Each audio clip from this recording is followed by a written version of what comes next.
राधे राधे मित्रों, कैसे हैं आप लोग। आशा करते हुए अच्छे होंगे।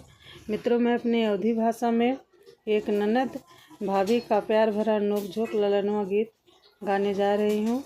और प्लीज़ आप लोग फुल आवाज़ करके सुनना शुरू से लास्ट तक, तभी समझ में आएगा। और अगर मेरा गाना पसंद आए तो मेरा सपोर्ट करना।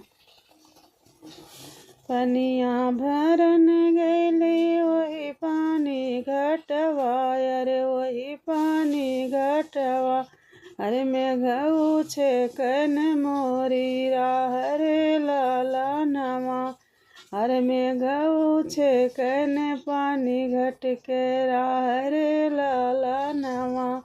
छोड़ा छोड़ा मेघऊ वो मोर पानी घटवा, अरे मोर पानी घटवा। अरे विदा करवे लहुरी ननद रे लाला नवा। अरे विदा करवे लहुरी ननद रे लाला नवा।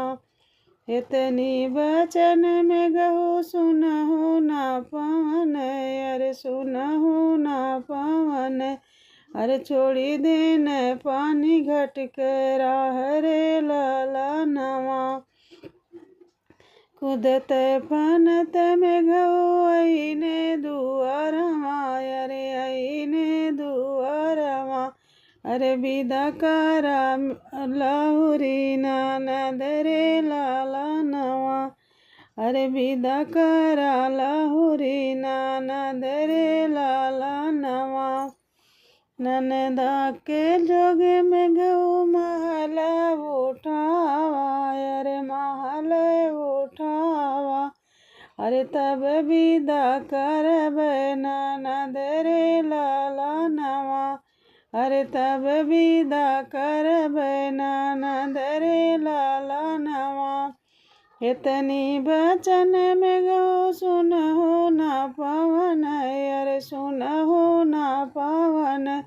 अरे ननदा के लिए महल बनवा रे लाला नवा। इतनी बचन में गऊ सुनहु ना पवन, अरे सुनहु ना पवन। अरे ननदा के जोगे महल बनवाउन रे लाला नवा। कुदत फनत में गऊ आईने दुआरवा, अरे आईने दुआरवा। अरे विदा करा लहुरी ननद रे लाला नवा। अरे विदा करा लहुरी ननद रे लाला नवा। ननदा के जोगे में गऊ डोलिया ले आवा, अरे डोलिया ले आवा।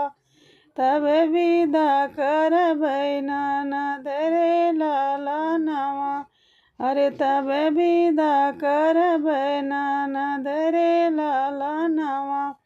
ननदी के जोगे में गऊ डोलिया ले आईने, अरे डोलिया ले आईने।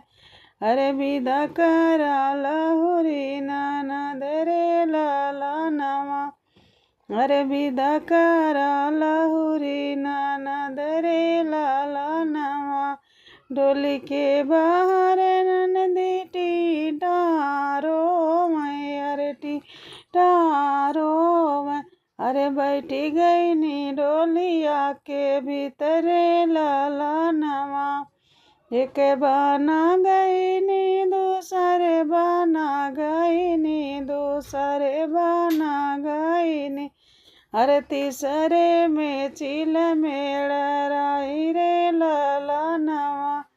अरे तीसरे में चिल मेड़रानी रे लाला नवा। अरे मेघऊ के लगे नी उठाई रे लाला नवा। अरे मेघऊ के लगे नी उठाई रे लाला नवा।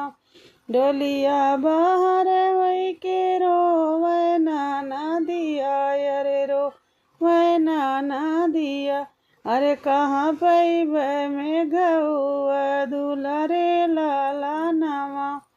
अरे कहाँ पैबै मेघऊ दूल्हा रे लाला नवा। अरे पनिया भरन